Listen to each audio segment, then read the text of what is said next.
بسم الله الرحمن الرحيم وعنا وناكسن خيارته هودي قد داونيساي كسو دوادا wararkii Soomaalida kuwoodii ugu dambeeyay wadadahan oo kale ka daawataan page-kan waa 10 bisha 2026 muqaal wareedkan soo socday ee weyn idmo waxaad ku maqli doontaan macluumaad ku saabsan madaxweynihii hore ee Soomaaliya Shariif Sheekh Axmed oo ka hadlay arrimo ka soo kordhay dibadbixii mucaaradku ay ka sameeyeen magaalada Muqdisho degmooyin kamid ah intaan ku soo gudbin qodobka faahfaahsan fadlan muqaalka leega saar oo share garay aynu ku bilownay saaxiibayaal madaxweynihii hore ee Soomaaliya mudane Shariif Sheekh Axmed ayaa shir jaraa'id oo kaga hadlayo banaanbixii ka dhacay maanta magaalada Muqdisho ay mucaaradku ka bilaabeen ayaa wuxuu sheegay inuu u tagay banaanbaxayaal isugu yimid aaga guriga uu ka degay xaafadda Minraayo ee degmada Cabdiasiis waa sidoo warka u dhigay Shariifka ayaa markii hore sheegay in uu la kulmay ergo ka socota dowladda federaalka Soomaaliya balse dadaalada la sameeyay ay fashilmeen kuwaas oo ku saabsan dhanka dowladda waa sidoo warka u dhigay sidoo kale wuxuu tilmaamay isla markaana in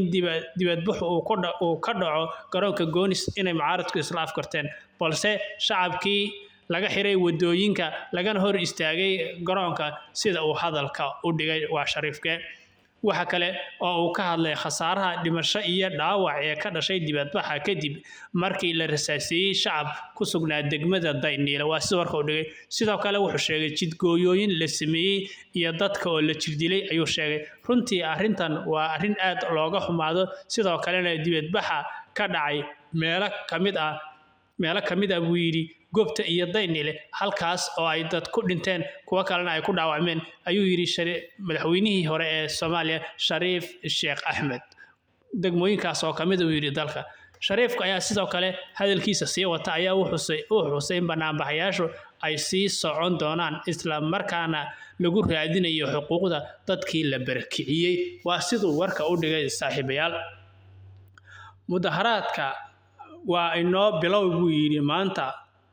sidoo kale wuxuu sheegay in dadkii la dhibaateeyay xuquuqdoodii ay heli doonaan ayuu mar kale ku celiyay Shariif Sheekh Axmed bal waxyaalihii dambe saaxiibayaal ka soo cusbanaada muqaalada kale ayaad